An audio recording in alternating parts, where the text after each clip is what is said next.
अगर आप law of attraction को जानते हैं तो आपको ये पता होगा कि we attract according to who we are being. हमारा जो माइंडसेट है, हमारे जो थॉट्स हैं, हमारे जो बिलीफ हैं, उनके अकॉर्डिंग हम चीज़ों को अपनी लाइफ में अट्रैक्ट करते हैं। प्रॉब्लम वहाँ आती है जब हमारा माइंडसेट लैक माइंडसेट हो जाता है, स्कैरसिटी माइंडसेट हो जाता है और हम उसी के अकॉर्डिंग अपनी लाइफ में स्कैरसिटी को अट्रैक्ट करने लग जाते हैं। Hi guys, thank you for stopping by. Thank you for stepping into your own healing process because we human beings, we co-create, cooperate, co-regulate with each other.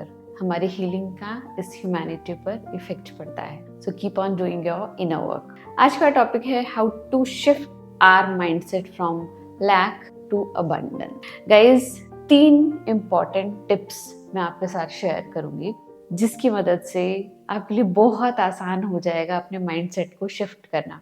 Number 1 point है कि जब भी आप स्कैरसिटी माइंडसेट में होते हैं, lack mindset में होते हैं ना, आप खुद को ऑब्जर्व कीजिए, आप फाइट फ्लाइट फ्रीज मोड में होते हैं। आपका नर्वस सिस्टम डिसरेगुलेटेड होता है। रीजन बीइंग कुछ ना कुछ ऐसा जरूर हुआ होता है बैकग्राउंड में जिसकी वजह से कोई ना कोई चीज आपके अंदर ट्रिगर हो जाती है और आपका जो रिएक्शन है फाइट फ्लाइट फ्रीज इनमें से एक हो जाता है। आप फियर में आ जाते हैं, आप लो वाइब्रेशन में आ जाते हैं। अगर आप हॉकिंस का वाइब्रेशनल चार्ट नहीं जानते हैं, जो कॉन्शियसनेस का चार्ट है वो नहीं जानते हैं, I highly want to recommend you to see that video first, क्योंकि वो जो चार्ट है वो बहुत इंपॉर्टेंट है। अगर आप खुद की वाइब्रेशन को नोटिस करना चाहते हैं, ऑब्जर्व करना चाहते हैं, एलिवेट करना चाहते हैं, तो जो बेसिक चीज़ें हैं वो आपको पता होनी चाहिए about your consciousness, about your emotion. तो आप उस हॉकिंस के चार्ट में देखेंगे ना, जितने भी लो इमोशंस हैं, लो वाइब्रेशंस हैं, ये तभी एक्टिवेट होती है यूजुअली जब हम फाइट एंड फ्लाइट में होते हैं। और फाइट एंड फ्लाइट क्यों एक्टिवेट हो जाता है? क्योंकि हम किसी न किसी एक चीज़ से ट्रिगर हो जाते हैं। तो बात को बहुत ध्यान से समझना है। कोई भी चीज का हल ना 2 पर्सपेक्टिव में होता है जब हम ट्रिगर हो जाते हैं, ठीक है।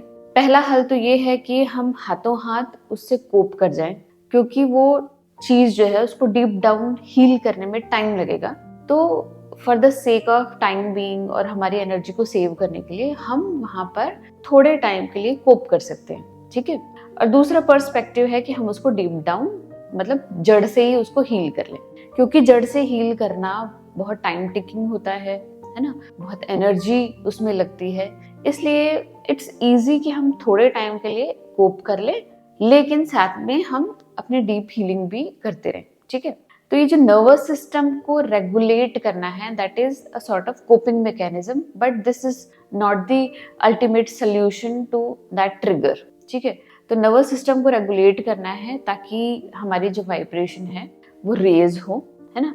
लेकिन coping is not the ultimate solution. आपको अपना इनर वर्क करना है ताकि उस ट्रिगर को आप डीप डाउन रिजॉल्व कर लें। आपकी हीलिंग भी साथ साथ में चलनी चाहिए, ठीक है। तो अभी मैं बात करती हूँ इस कोपिंग मैकेनिज्म की, जो कि है खुद के नर्वस सिस्टम को रेगुलेट करना है। तो नर्वस सिस्टम को रेगुलेट हमें क्यों करना है? क्योंकि कॉन्स्टेंटली अगर हम फाइट एंड फ्लाइट मोड में रहते हैं तो हमारा जो थिंकिंग ब्रेन है वो स्टॉप होता है, उसकी फंक्शनिंग एकदम स्टॉप हो जाती है जब भी हम फाइट एंड फ्लाइट में होते हैं। लेकिन ये जो थिंकिंग ब्रेन है ना, ये रिस्पॉन्सिबल होता है reasoning, critical thinking, problem solving, है ना।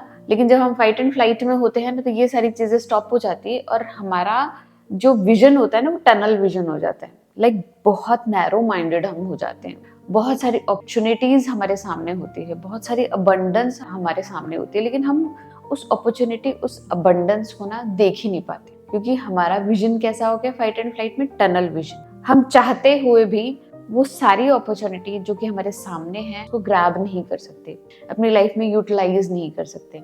आपके सामने एक बहुत अच्छा ऑफर पड़ा है, लेकिन अगर आप फाइट एंड फ्लाइट के मोड में है ना, तो आपको वो ऑफर दिखेगा ही नहीं, वो पर्सन दिखेगा ही नहीं जो आपकी हेल्प कर सकता है। इसलिए बहुत जरूरी है कि आप अपने नर्वस सिस्टम को रेगुलेट करें। जब आप अपने नर्वस सिस्टम को रेगुलेट करेंगे तो ये जो प्री फ्रंटल कॉर्टेक्स है ये अपना काम करना शुरू करेगा, फंक्शन करना शुरू करेगा। जब ये फंक्शन करता है ना, हमारे सामने सारी पॉसिबिलिटी, सारी अपॉर्चुनिटीज दिखाई देने लग जाती है। हम चूज कर सकते हैं। ये है अबंडेंस माइंडसेट। हमारे प्री फ्रंटल कॉर्टेक्स का ओपन अप होना, इसका फंक्शन करना, दैट इज अबंडेंस माइंडसेट। लेकिन इसी प्री फ्रंटल कॉर्टेक्स का शट डाउन होना मीन्स हमारे फाइट एंड फ्लाइट का आना इज टनल विजन। अपॉर्चुनिटी होते हुए भी ग्रैब ना कर पाना, ग्रैस्प ना कर पाना, दिस इज लैक माइंडसेट। अगर आप अपने नर्वस सिस्टम को रेगुलेट करना चाहते हैं तो you can do some body work, deep breathing, yoga, exercises, meditation बहुत अच्छा वर्क करता है, माइंडफुलनेस है ना, माइंडसेट शिफ्ट, बहुत सारी चीजें आप कर सकते हैं। अगर आपको और डीप नॉलेज चाहिए अपने नर्वस सिस्टम को रेगुलेट करने के लिए तो you can check out my course safety accelerator, उसमें 25 वीडियोस है जिसमें मैं ये समझाती हूँ कि हमारा फाइट एंड फ्लाइट क्यों एक्टिवेट हो जाता है, डीप डाउन कैसे उसको रेगुलेट करें। There are so many tools, technique, practices जो कि आपको हेल्प करेगा। ठीक है, अब आते हैं नंबर 2 पॉइंट पे, बहुत ही हेल्पफुल है ये। और इसमें ना कुछ लोग जो अमीर लोग होते हैं जिनके पास बहुत पैसा होता है उनके साथ ये रिसर्च की गई थी। देखा गया था कि जब बहुत ही जो अबंडेंस माइंडसेट के अमीर लोग जो होते हैं ना, कैसे चीजों को टैकल करते हैं जो वो अपने लोएस्ट पॉइंट में होते हैं, जब वो भी कभी कभी लैक माइंडसेट में आ जाते हैं तो वो कैसे कोप अप करते हैं। तो जब उनसे पूछा गया, उनसे पता किया गया तो ये पता पड़ पाया कि जब उनको लॉस होता है ना, लाइक ऑलमोस्ट वो 50% अपनी प्रॉपर्टी लूज कर चुके होते हैं, अपना जो भी है बेनिफिट जो है 50% लूज कर चुके होते हैं, तो वो बचा हुआ 50% को लेकर क्लिंग ऑन नहीं करते हैं, उसको बचाने की कोशिश नहीं करते हैं। व्हाट दे डू इज उस 50% में से भी वो 10 to 15% निकाल कर लोगों को दान करते हैं, बहुत ही जनरसली देते हैं। इससे क्या होता है कि उनको ऐसा लगता है कि स्टिल इतने लॉस के बाद भी still I have this opportunity कि I can give to the humanity back, मेरे पास देने के लिए अभी भी बहुत कुछ है।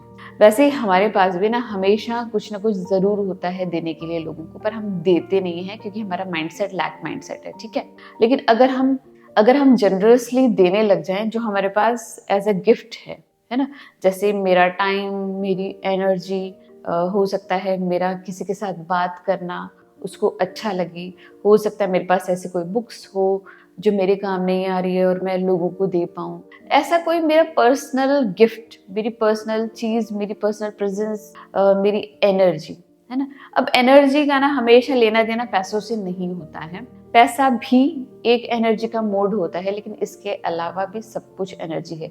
अगर आप किसी के साथ समय भी बिता रहे हैं, किसी के साथ प्यार से बात भी कर रहे हैं, किसी की कोई प्रॉब्लम को सॉल्व भी कर रहे हैं, अगर आप कैमरा पर भी बैठे हैं, लोगों के साथ इंटरेक्ट कर रहे हैं और किसी भी तरीके से अगर आप लोगों की हेल्प कर रहे हैं, you are giving your gifts to the humanity. So जब भी आप ब्लैक माइंडसेट में हो, आई विल से कि आप ब्लैक माइंडसेट में ना भी हो तब भी generously give to the humanity.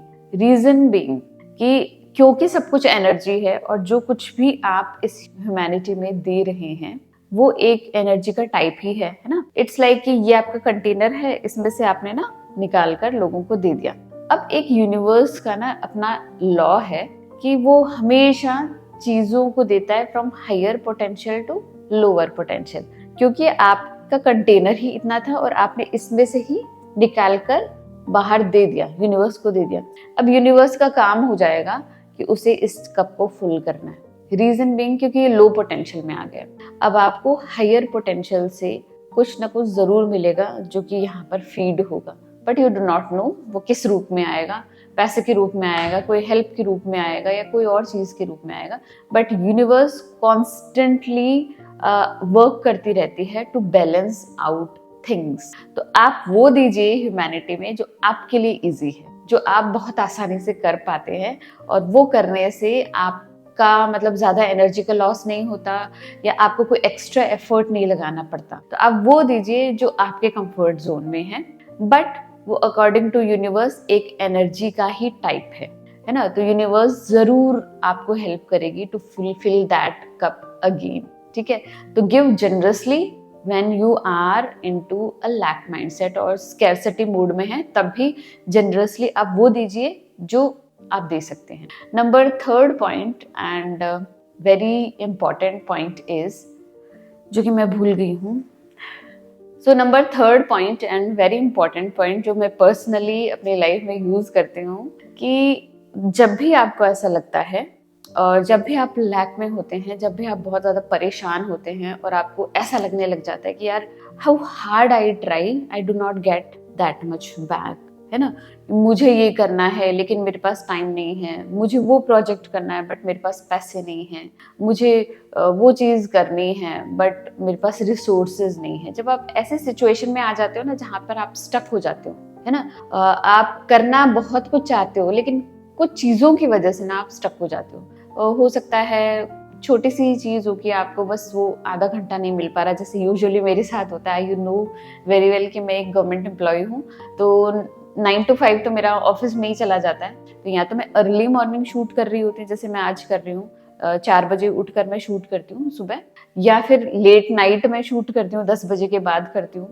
यही मुझे टाइम मिलता है क्योंकि इसके अलावा मुझे अपना पर्सनल काम होता है, मेरे घर का काम है। तो कभी कभी मैं परेशान हो जाती हूँ कि यार मतलब मुझे वीडियो बनानी है जिसमें मेरा बेनिफिट नहीं है, जिसमें मैं लोगों के लिए कर रही हूँ ताकि उनकी हेल्प हो, बट स्टिल यूनिवर्स मेरी हेल्प नहीं कर रहे हैं। तो उस टाइम जब भी आपको ऐसा लग रहा हो कि कुछ ना कुछ जो है हर्डल आ रहा है, आप स्टक हो गए हैं, रिलैक्स, रेस्ट कीजिए, do not do that thing for few days, थोड़े दिन के लिए उसको बंद कर दीजिए।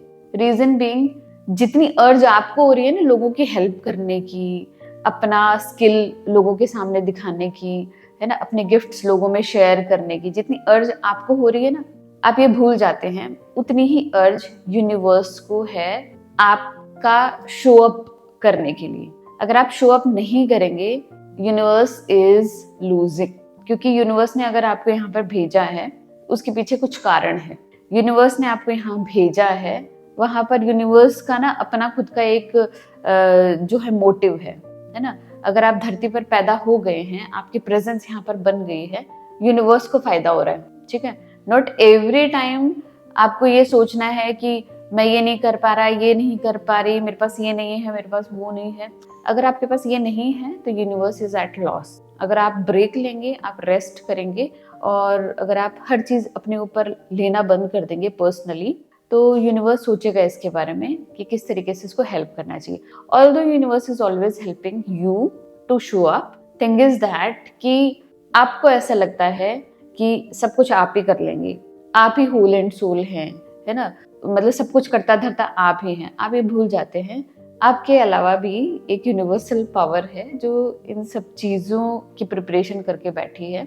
To choose the least resistant path. हमेशा हर चीज़ की अर्ज मत बनाए रखिए कि मुझे ये करना है, मतलब ईगो को इतना भी हावी मत कीजिए कि आपको ऐसा लगे कि आपको ये करना है, आपकी ही ये रिस्पॉन्सिबिलिटी। नहीं, यूनिवर्स ही चाहता है कि आप इस दुनिया में शो अप करें ताकि उनका फायदा हो, क्योंकि यूनिवर्स आपके थ्रू ही इस कॉन्शियसनेस को एक्सपैंड कर रहा है। अगर मैं यहाँ पर बैठकर आपसे बातें नहीं करूँगी, आपके साथ अपने पॉइंट ऑफ व्यू शेयर नहीं करूँगी, तो ये यूनिवर्स का लॉस है। क्योंकि मे बी मैं कैमरा पे बैठ के 100-200 जनों के सामने कुछ अपना स्किल शेयर कर रही हूँ, जिससे हो सकता है उनको कोई ना कोई आहा मोमेंट मिले, कोई ब्रेक थ्रू मिले, जिससे वो अपने कॉन्शियसनेस को बढ़ाएं, है ना। लेकिन अगर मैं अपने आप को एक्सपोज नहीं करूंगी, अगर मैं अपने स्किल को शेयर नहीं करूंगी, तो ये डिवाइन का लॉस है। तो आई होप ये 3 पॉइंट्स आपको समझ आए होंगे।